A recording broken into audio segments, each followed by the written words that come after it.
The infinity cut through the blackness of space with a purpose. Outside the observation deck's glass, stars dotted the dark expanse like ancient, watchful eyes. The Orion Nebula lay ahead, a gas cloud so massive and radiant it appeared to pulsate with life, its luminescent clouds swirling in cosmic blues, greens, and violets. But even from here, its colors seemed subdued, as if it were fading under the weight of some cosmic secret. Captain Miriam Cross watched the nebula intently, her gaze steady but troubled. She was no stranger to deep space missions, but this one felt different, wrong somehow. The crew had picked up faint signals from the nebula, patterns that defied logical analysis, drawing them in like a siren's call, signals that weren't just cosmic noise, they had structure, depth, almost like a language. The ship was silent, quieter than it should have been. Cross glanced back at her team. Each one of them was carefully chosen. Dr. Elias Ford, a stoic astrophysicist with decades of fieldwork under his belt, Lieutenant Harris, the brilliant yet impulsive young navigator, and Dr. Lee Yates, a biologist whose sharp mind was only matched by her unyielding curiosity. Each member of this team had been pulled into the orbit of this mission like moths to a flame, unable to resist the promise of the unknown. But they had all felt it, the weight of something, an unseen presence, lurking beyond the veil of stars, waiting. Dr. Ford's voice broke the silence. "Captain, we're crossing the threshold into the nebula now. Instruments are glitching." He adjusted his headset, frowning as he read the fluctuating data on his console. "It's as if they're not detecting anything at all. Just silence." Cross moved to his side, peering at the screen. Every frequency they'd calibrated, every means of observation they'd prepared, all were returning a blank emptiness. She could almost feel the absence pressing into the ship's hull, crushing against her temples. "Are comms stable?" she asked, keeping her voice steady. Ford nodded. "For now, but it's unnaturally quiet." Lieutenant Harris's voice crackled through the comms. "Navigation's acting strange, Captain. The system is fighting me. Every time I attempt to adjust our course, it seems to correct itself, as if the nebula itself is redirecting us." Cross felt a chill settle into her bones. "Override it. We're not getting pulled in any further than necessary." Harris tapped furiously, trying to regain control, but the ship stubbornly held its course, drifting deeper into the luminous cloud. The hues outside the glass dimmed, the bright colors shifting to murky, lifeless grays. A cold, unnatural haze settled over them, cloaking the nebula in shadows that stretched impossibly long. Then came the whispers. At first, they were faint, barely distinguishable from the hum of the engines. A soft, almost melodic murmur filled the comms, echoing with each crew member's breathing. Cross tightened her grip on the console, feeling her pulse quicken. She looked around, meeting the others' eyes, each one filled with an unspoken fear. "Did anyone else hear that?" Dr. Yates asked, her voice strained. Captain Cross nodded slowly. "Sounded like voices. It's impossible. We're the only ones here," Ford replied, a brittle edge to his words. But even he seemed unconvinced. The whispers grew louder, almost overlapping. They were disjointed, fleeting words in languages unknown, yet oddly familiar, as if they spoke directly to something primal within each of them. Words scratched at their minds, hints of stories that made no sense, tales of a place where time did not exist, where silence ruled, and nothingness was king. Harris's hands shook as he adjusted the nav systems. "Captain, I swear it's almost like the nebula. It's leading us somewhere. Every time I try to change our trajectory, it corrects itself, like we're being guided." Cross's gut twisted. "Override it. Use manual." "I've tried, but nothing's working." Harris's voice was barely a whisper, his face pale. They pressed on, the infinity pulling them deeper into the oppressive silence. Outside, the stars dimmed, one by one, swallowed by the abyss. Cross watched, transfixed as the vast nebula before them morphed and shifted, taking on shapes that defied logic. Dark tendrils coiled and writhed, folding upon themselves like an endless maw, drawing them in. "Captain, I've lost external telemetry," Ford murmured. His usual stoic expression was now tense, a bead of sweat tracing down his temple. "It's like everything out there doesn't exist anymore." Yates leaned forward, staring out the viewport with a horrified fascination. "It feels like the nebula is watching us." A heavy silence followed her words, each of them absorbing the gravity of the thought. The Orion Nebula, one of the most beautiful sights in the known universe, a landmark of light and wonder, felt alive, conscious, and malevolent. The realization settled over them like a shadow, smothering any remnants of hope or curiosity they might have had. Cross knew they couldn't turn back. Every control, every attempt to re-establish direction failed. The ship was no longer theirs to command. Then, as if sensing their surrender, the whispers changed. They grew clearer, louder, and began to take on a shape, a single word repeating in their minds over and over until it was impossible to ignore. "Welcome." The word echoed in each of their minds, throbbing, a pulse of dread spreading through their veins. It wasn't an invitation, it was a warning that could never be heeded. "We need to regroup, everyone, to the central console. Now," Cross ordered, trying to keep her voice steady. Her hands were shaking, but she refused to let them see her fear.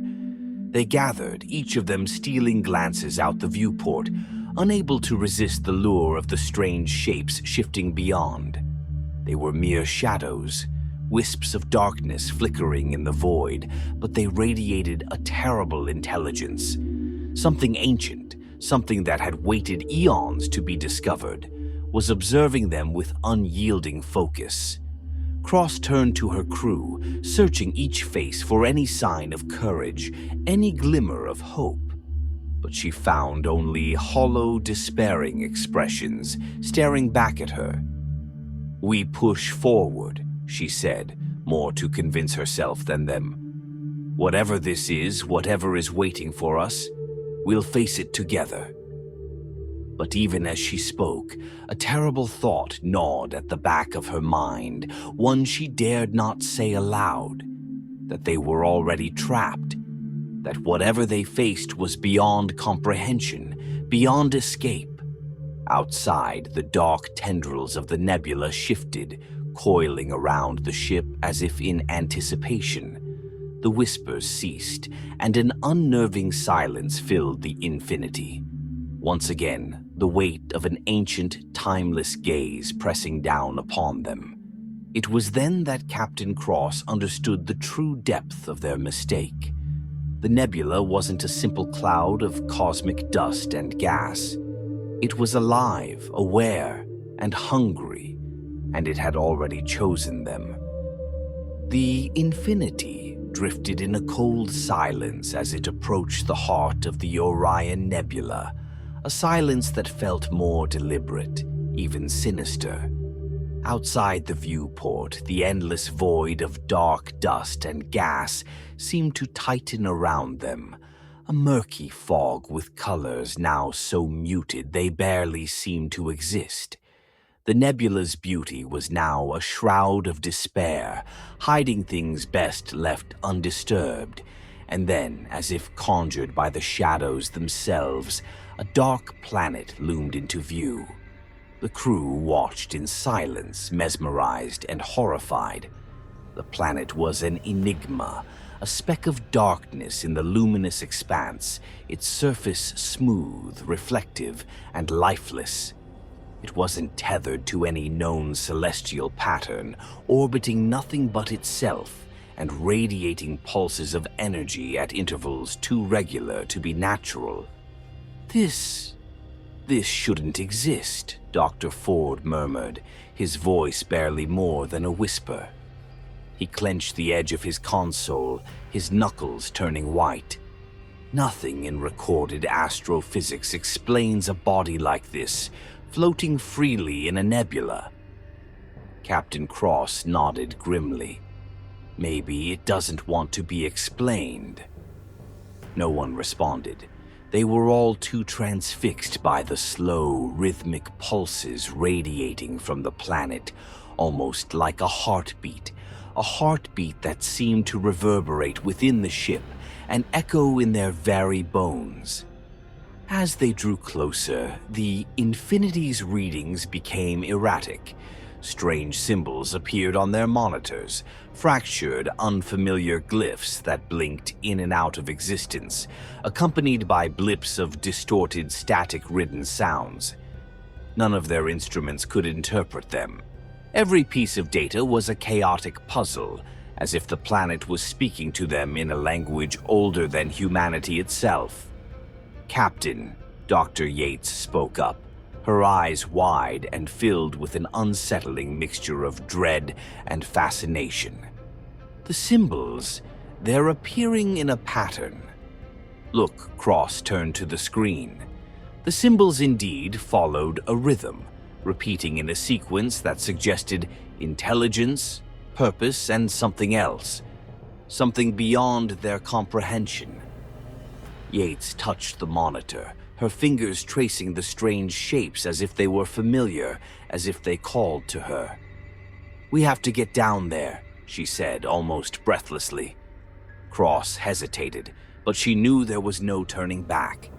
Every attempt to break free from the nebula had failed. Every system override was ignored, every calculation disrupted. Their course was set. Moments later, the landing shuttle descended toward the dark, lifeless planet. The atmosphere outside was dense, heavy with particles that refracted the weak light seeping from the nebula. Even the shuttle's lights seemed dulled, unable to pierce the fog that clung to the planet's surface. As they touched down, an unnatural chill seeped through the hull, biting into their flesh, even through the insulated suits. The ground was slick, black, and smooth as glass. They stepped onto the surface, their suits' sensors alive with bizarre readings, unidentifiable energies, strange fluctuations in magnetic fields, and an overwhelming pressure that seemed to press down on their very souls. Ahead of them, pillars of dark stone jutted up from the ground, towering over them in jagged, unnatural formations. Their surfaces were inscribed with markings similar to those they'd seen on the ship's monitors, but here they were more intricate, more alive.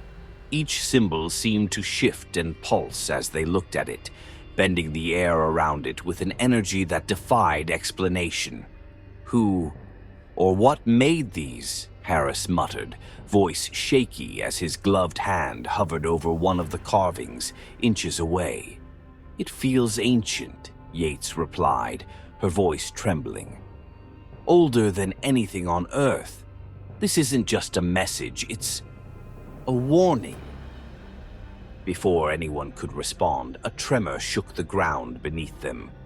The pillars vibrated, resonating with a low hum that intensified with each passing second. The sound was deafening, growing louder, reverberating inside their helmets until it became unbearable. Then, in a thunderous crash, the ground split open, and from the depths emerged a structure. A massive, dark obelisk that clawed its way out of the planet's crust as if it were alive. The obelisk was covered in the same symbols, each one glowing with a sickly green light. The crew could only watch in horrified awe as the obelisk continued to rise, towering over them. The symbols began to shift, rearranging themselves, forming patterns that drew the crew's attention like a magnetic force.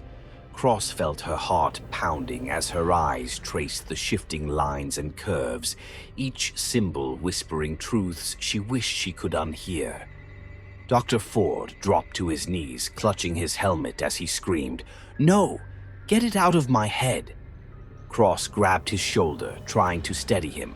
"Ford, get a hold of yourself." Ford looked up, his eyes wide with terror, his face twisted in a mask of despair. "It's awake. It's been waiting for us," he gasped. "And it knows us. It knows everything." The ground trembled again, and Cross felt a deep, penetrating cold settle into her bones. The obelisk's symbols glowed brighter, and she felt something brush against her mind, a presence, vast and incomprehensible, ancient beyond measure. Images flooded her mind, visions of stars burning out, galaxies collapsing, civilizations crumbling to dust, all under the gaze of a being whose existence was as inevitable as death itself. Then, through the cacophony of images, she heard it. A voice, soft yet consuming, filling her mind with a quiet horror. "You have awakened me." The voice echoed in each of their minds, speaking not in words but in raw emotion, raw dread. It was the voice of something eternal, something that existed in a realm beyond time. They were not just explorers, they were intruders, trespassers in a world they could never understand. Dr. Yates stared at the obelisk, her face slack with horror. "We're not supposed to be here," she whispered. "It was locked away, buried, and we're the ones who let it out." The realization struck each of them with a crushing weight. They were not the first to come here. These symbols, these carvings, they were remnants of something long lost, a warning to any who dared to venture too far, who dared to disturb the ancient peace of this place. Suddenly, the pillars around them began to vibrate, each one resonating with a low hum that pulsed in sync with the obelisk's glow.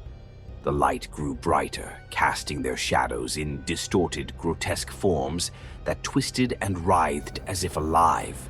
The air grew thick, heavy with the stench of decay, and Cross felt her mind slipping, as if some force were tearing at her thoughts, stripping away her sanity. "We need to leave. Now," she choked out, her voice barely audible over the rising hum. But even as she spoke, she knew it was too late. The entity they had awakened was not bound by physical form, not restrained by matter or time. It was a force, a consciousness woven into the very fabric of the nebula, and now it was free. The obelisk pulsed one final time, and a wave of dark energy exploded outward, engulfing the crew.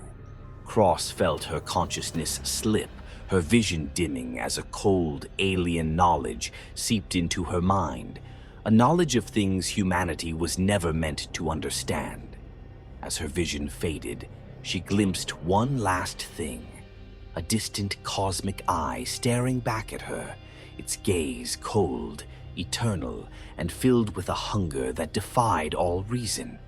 The last thought that crossed her mind before the darkness claimed her was a simple, terrible truth. They were never going to leave. The crew awoke slowly, disoriented, minds heavy with the memory of a darkness that defied explanation. the black planet's cold surface pressed up against their suits as they pulled themselves upright, their movements sluggish, as though something vast and invisible were sapping their strength, feeding on their will. Around them, the towering obelisk still pulsed with that sickly green light, a silent heartbeat that seemed to sync with their own. Captain Cross forced herself to her feet, fighting through the haze that clouded her mind. "Everyone, sound off," she said, her voice hoarse. "Ford, here," Dr. Ford muttered, his voice barely a whisper. "Harris." "Present," Lieutenant Harris responded, though his eyes were distant, unfocused. Dr. Yates remained silent, her gaze fixed on the obelisk. She stood transfixed, as if the pulsing symbols had anchored her, drawing her into a trance she could not shake. Cross moved to her side, placing a hand on her shoulder. "Doctor, Yates, Lee, we need to stay together." Yates blinked, breaking her gaze from the obelisk. It's not just a message," she murmured. "It's a story, a history." She looked into Cross's eyes, her own filled with a deep, chilling knowledge. I think it's trying to show us something." Before Cross could respond, a dull rumble reverberated through the ground beneath them, and the obelisk's symbols flared brighter. The towering structure began to reshape itself, contorting and twisting, as though something alive were trapped within, fighting to break free.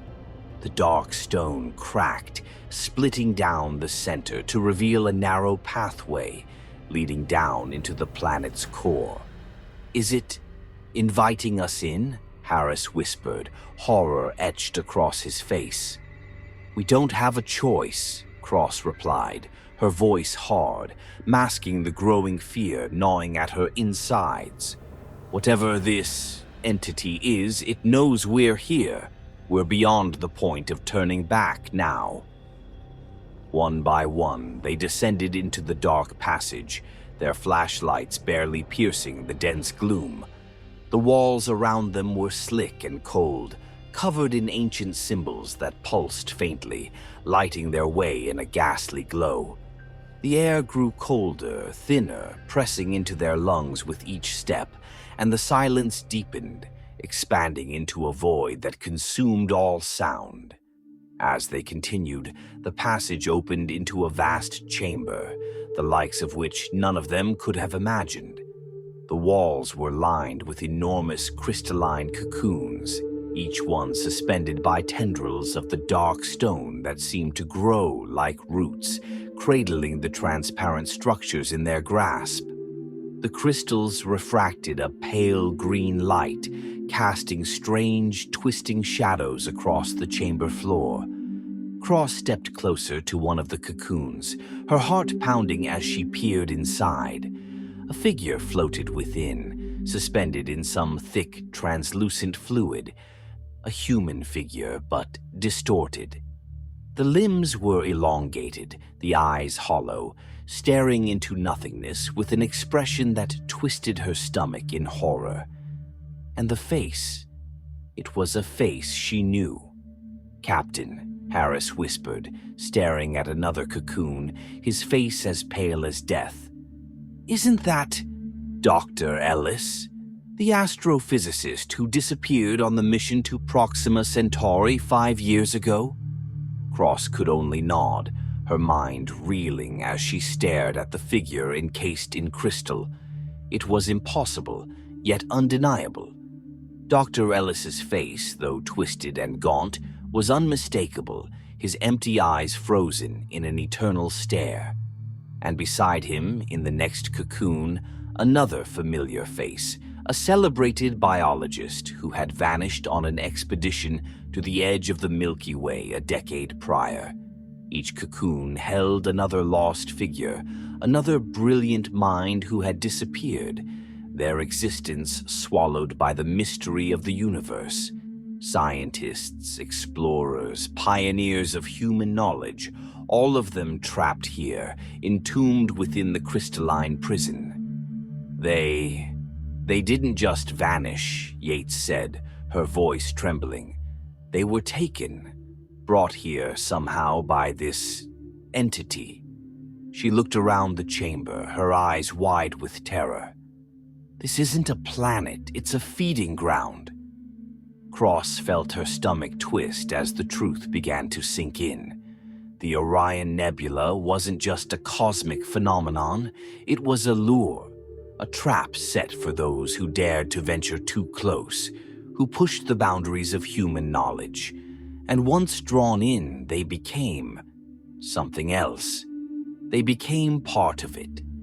This place, it's a prison, Dr. Ford said, his voice a low, haunted whisper. Not just for those like us, for something far older, far more powerful. The words hung in the air, settling into a cold, heavy truth that gripped each of them. They weren't the first to discover this place, nor would they be the last. The entity, whatever it was, had been imprisoned here, bound by ancient, unknowable forces. But it was not asleep. It had been waiting, lurking within the heart of the nebula, drawing humanity's best and brightest, feeding on their curiosity, their drive, until they became part of its growing consciousness. Then, from the depths of the chamber, a low, resonant voice echoed, filling their minds with a sensation of dread so profound it felt as though their very souls were unraveling.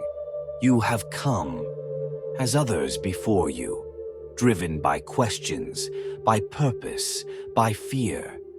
And now, you will become one with the void. Cross felt a pressure building within her mind, an alien presence prying into her thoughts, stripping away her will. Visions filled her mind, visions of a place beyond reality, a realm where time and space twisted and folded upon themselves, where beings of unimaginable size and power drifted, their thoughts vast and incomprehensible. She felt herself slipping, her consciousness merging with the darkness, becoming part of something ancient, something eternal. It feeds on us, she realized, the thought piercing through the fog of terror. Our curiosity, our fear, it feeds on it all. The entity's voice grew stronger, a tide of despair washing over them, dragging them down into a pit of hopelessness. They were insects, tiny, fragile, scurrying into the maw of a god whose hunger was as vast as the cosmos.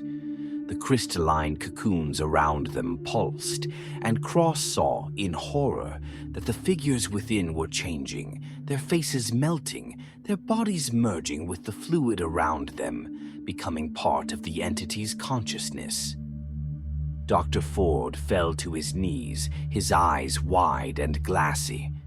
"We were never alone," he muttered, his voice barely a whisper. "The universe, it was never empty. It was always watching, waiting." The obelisk's symbols flared to life, blinding them in an explosion of sickly green light. The chamber shook, and the walls seemed to breathe, pulsing as the entity stretched its awareness, reaching out to consume them. They could feel it probing their minds, filling every corner with despair and dread, wiping away their memories, their identities, until they were nothing more than vessels, extensions of its insatiable hunger. Cross fought against the pull, clinging desperately to her last shreds of sanity. But the darkness was overwhelming, pressing into her mind, drowning her in visions of endless voids, of stars collapsing, of civilizations forgotten in the blink of an eye. She could feel herself slipping, her consciousness unraveling, becoming part of the endless, suffocating darkness. In her final moments, a single, horrifying realization filled her mind. The universe was alive. It was an endless, hungry void, and humanity was nothing more than a fleeting flicker, a brief distraction, something to be consumed and forgotten. And as her last conscious thought faded, she knew that the entity's hunger would never be sated. It would continue, drawing more into its orbit, feasting on the minds of those who dared to reach beyond the stars, luring them into a darkness from which there was no escape. They were not the first, and they would not be the last. The silence returned, swallowing the infinity and its crew whole. The Orion Nebula continued to glow, silent and unchanging, a beacon to all who dared to explore the unknown, concealing a truth so dark, so alien, that none could understand it, and none would live to tell the tale. Captain Cross felt as though she were floating in a deep, cold ocean, her senses dulled, her thoughts scattered like dust in the vacuum of space. She blinked, focusing on the faint green glow surrounding her, the soft pulses beating like a heart that had become her own. She was still in the crystalline chamber, but it felt different now, less solid, as if the walls themselves were merely suggestions in the vast, dark consciousness that encased them all. The faces of her crew stared back at her, eyes wide, hollow. Harris, Ford, Yates, they were all still here, yet something vital was gone, their minds faded and vacant, like echoes lost in the void. She wanted to call out to them, to ground herself in the familiar, but her voice caught in her throat, a silent cry swallowed by the entity that now filled the chamber, pressing against her very soul. The shadows shifted, elongating, casting monstrous shapes that danced along the walls as the crystalline cocoons began to pulse, their light synchronizing with a beat that pulsed within her chest. "You are no longer separate," the voice said, filling her mind with its hollow, unyielding presence. "You are part of me now." "No," she managed, her voice barely a whisper. "I'm still here. We're still here."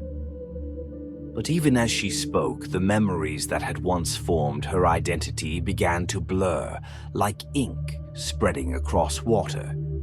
She tried to remember Earth, its warmth, its colors, the feeling of sunlight on her skin.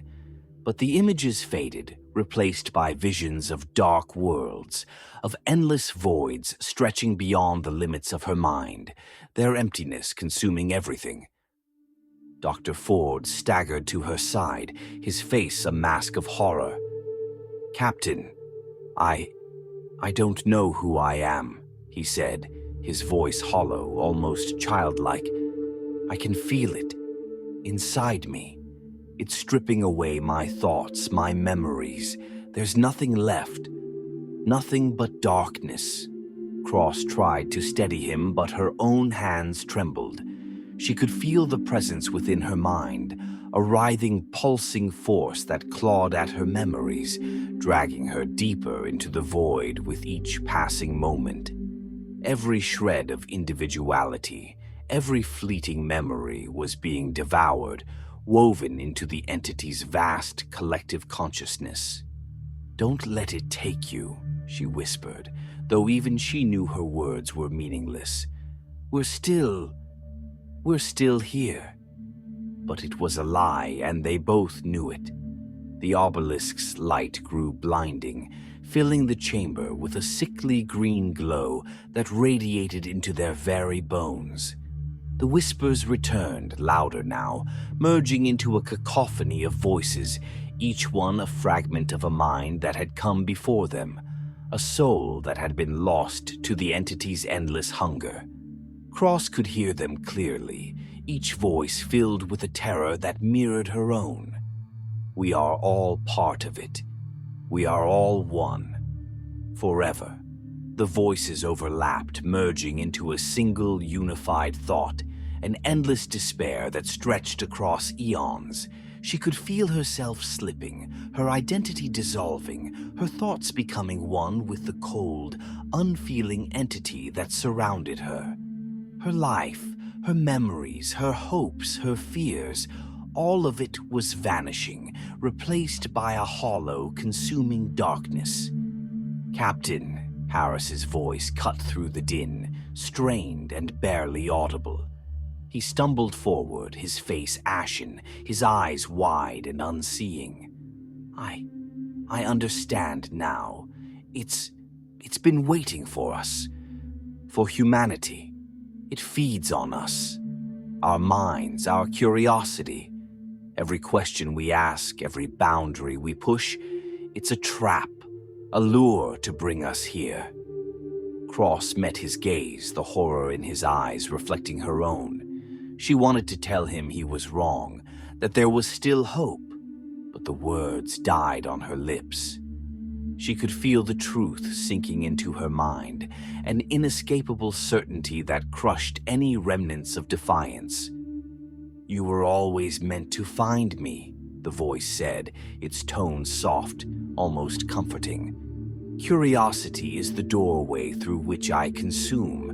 Your purpose is to feed me, to become part of the void." Cross felt a surge of despair, a wave of helplessness that nearly overwhelmed her.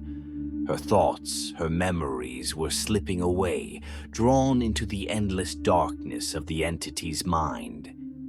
She tried to cling to her past, to the fragments of her identity, but they crumbled beneath her grasp like ashes in the wind. The obelisk's light pulsed, and the crystalline cocoons around them began to dissolve, their structures melting into pools of liquid that seeped into the chamber floor.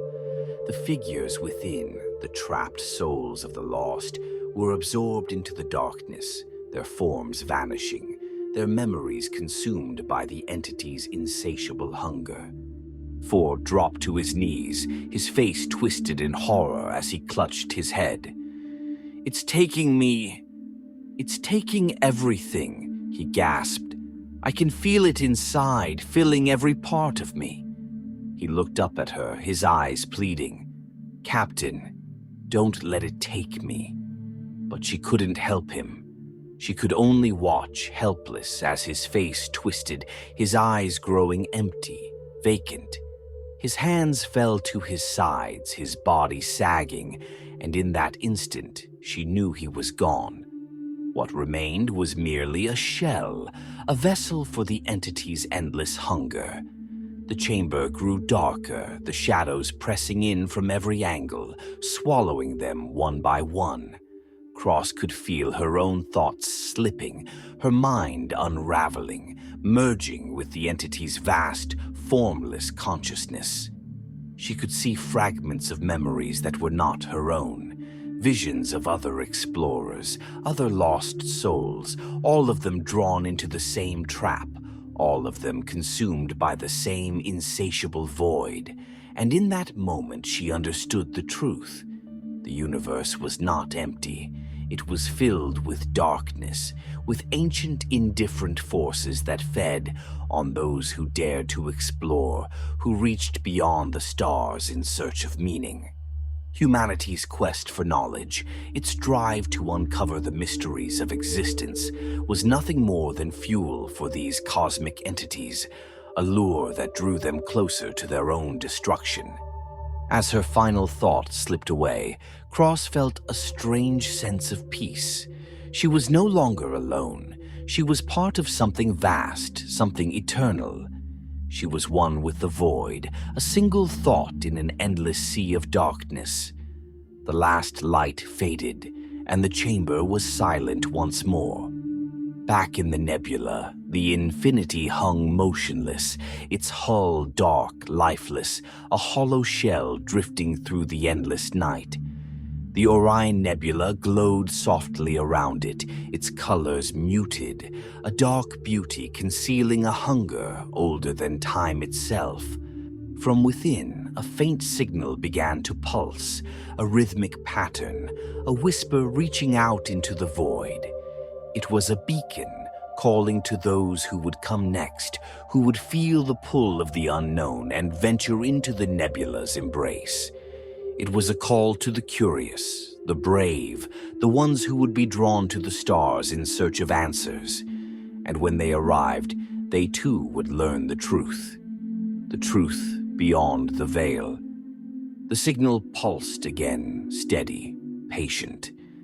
And in the depths of the Orion Nebula, the entity waited,